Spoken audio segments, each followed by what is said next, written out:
think first of all, I want to address the executive's budget request. As you know, we were given his budget request last Friday, and it is a 4.1 budget increase. And we are, I think, generally pleased. I believe we had at least majority of the council present who expressed appreciation for the fact that the executive did not exceed the maintenance of effort allocation. He did, though, authorize the school system to use their fund balance. So in terms of the $10 million above and beyond maintenance of effort, he did authorize the school system to attain that amount through their fund balance. So in essence, if we were to adopt his recommendation, the school system would have 100% of their request honored. I think that's an important distinction. He did include, of course, restorations to the police department as well as libraries, which is very important. A restoration of 6 school resource officers, which had been requested quite a bit by a lot of community members right after the Newtown tragedy, and so that is there.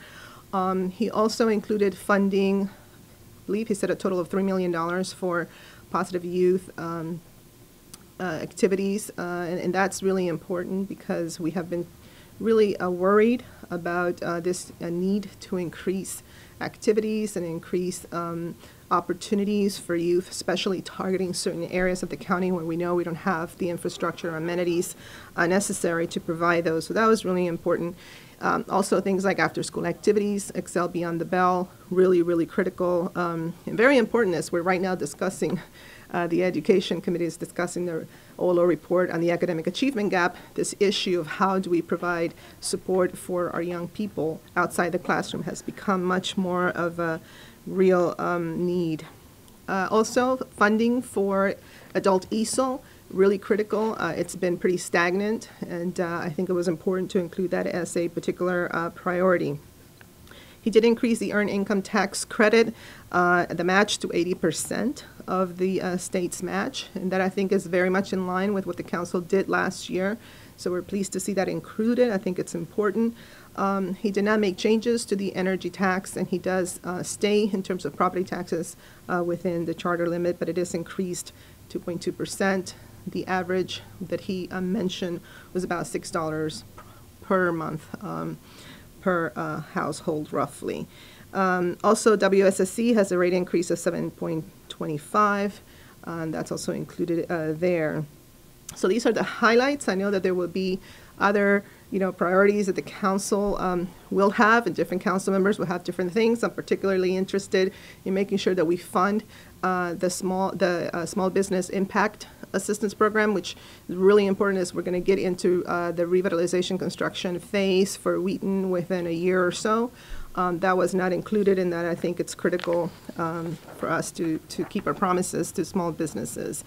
So those are sort of the highlights in terms of the budget. We're going to obviously begin our work. We're going to have our hearings, et cetera, and it's really important for the public to take time to send us their feedback in whatever form they want to communicate with us. That would be wonderful. Moving along, as I said, we are in the process right now of discussing the Office of Legislative Oversight Academic Achievement Gap report. The Councilmember Irvin requested. It's a follow-up to a report that was given in 2007. We have seen some progress.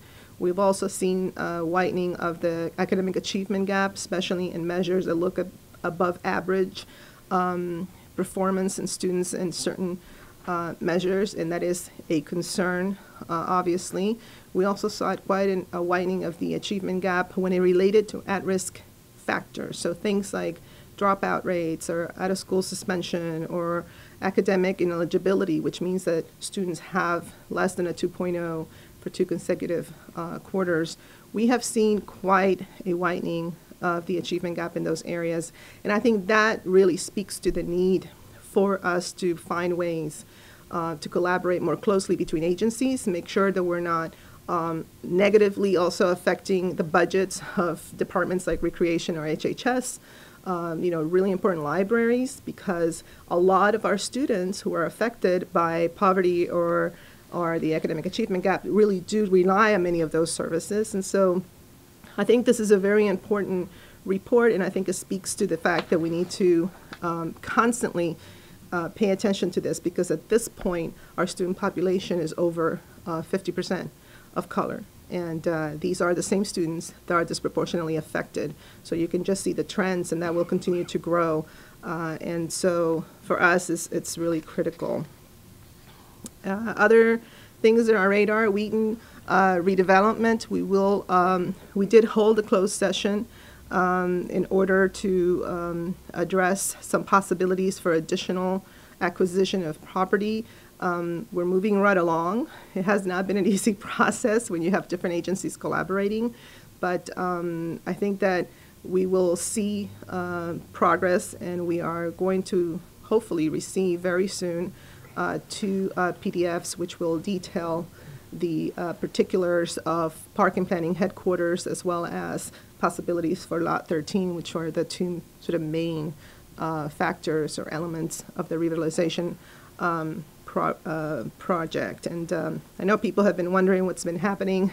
It's been difficult because we can't publicly speak about the parameters of this possible acquisition of property, but what I can say is that it's moving forward, and I'm pleased with that development.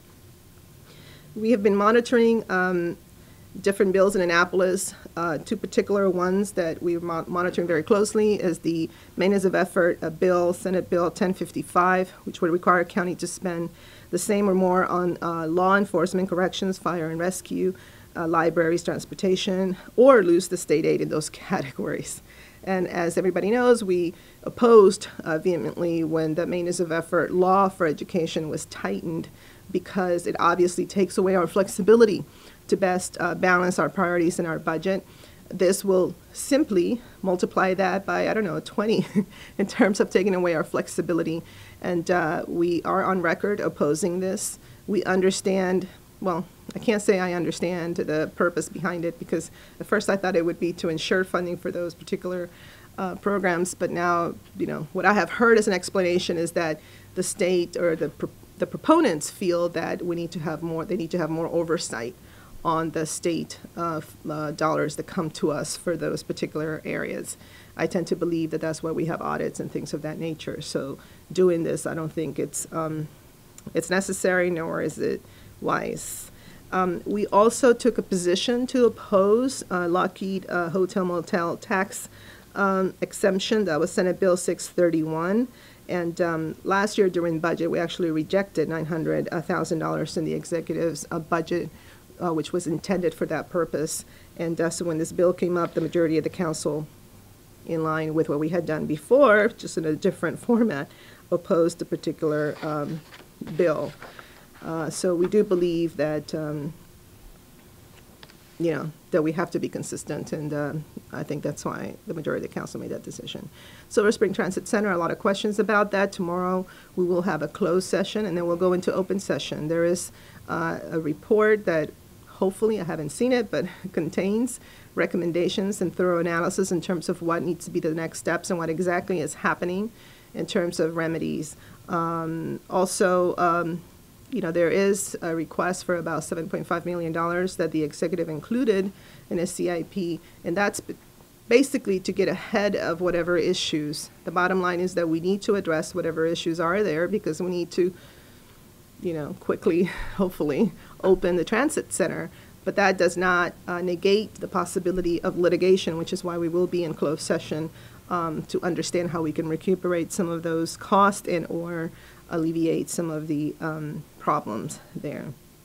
Other issues: Chevy Chase Lake sector plan. We had a very active public hearing. Right now it's in the Fed committee. Obviously we have a lot of different points of view, and some people are very excited about the possibilities of things that can happen there and the revitalization of that area, providing more retail and more amenities. And of course, other people don't think that it's necessary at this point. They want to wait for the Purple Line to be built first. But the Fed committee is working on that right now. I think that is pretty much a general overview of what we're going to be addressing. As I said before, of course, the budget is going to be our number one concern right now. And I think that we're in decent shape. It's definitely better than in the last 4 years, where we had to close over a $2.1 billion gap. So barring any terrible things from the sequester, and I forgot to mention that the executive did not assume the revenues from the income tax at the level that usually do. There was a bit of a write-down because he wanted it to put aside about $60 million, both to address issues of the sequester and some possible other income tax reimbursement issues that may come as a result of a particular court case. So he did put in there some cushion, and we're waiting to see how the sequester will impact our economy here, and we'll have to address that as it comes. I think that's it. And we're proud that we have a labor secretary nominee that sat in many of these seats, Tom Pettis. So that's very exciting for us here in Montgomery County. Questions? First, can you just, to the Lockheed Martin bill, talk about what the council, why you guys are against this, from back when you first voted on that here? So basically, there was a question of deciding or discerning whether these particular conference centers should be exempt from a hotel motel tax, and to the tune of about $900,000 or so a year. And the council felt that we could not support that. It was something that came to us through the budget last year as a request from the executive. There was a lot of debate in terms of whether it is considered a hotel motel.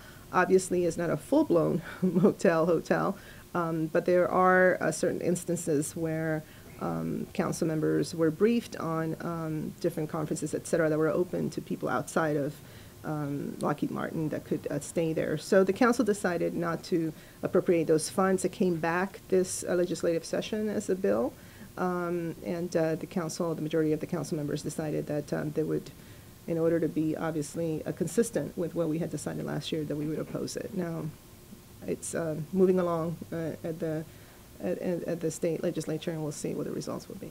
This really doesn't have to do more with who owns the conference center. This has, which you said, more. It's more about the use. Okay. Yeah. The OLO report talk about when obviously so much money is spent in the school budget, but there's still these issues here. What does that mean?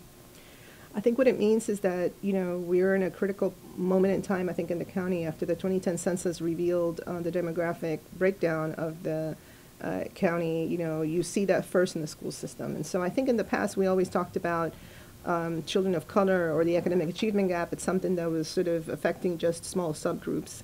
But now when you see the 50%, and I would say even more than that, because when you look at also issues around Vietnamese students or Cambodian children in Laotian within the Asian population, then you see that the academic achievement gap is quite persistent across a lot of students. So I think we have reached a point where we can no longer talk about this as a issue where you just put a couple of initiatives to try to resolve them. These have become the majority of our students, and in order for all students to do well, then that particular issue has to be resolved.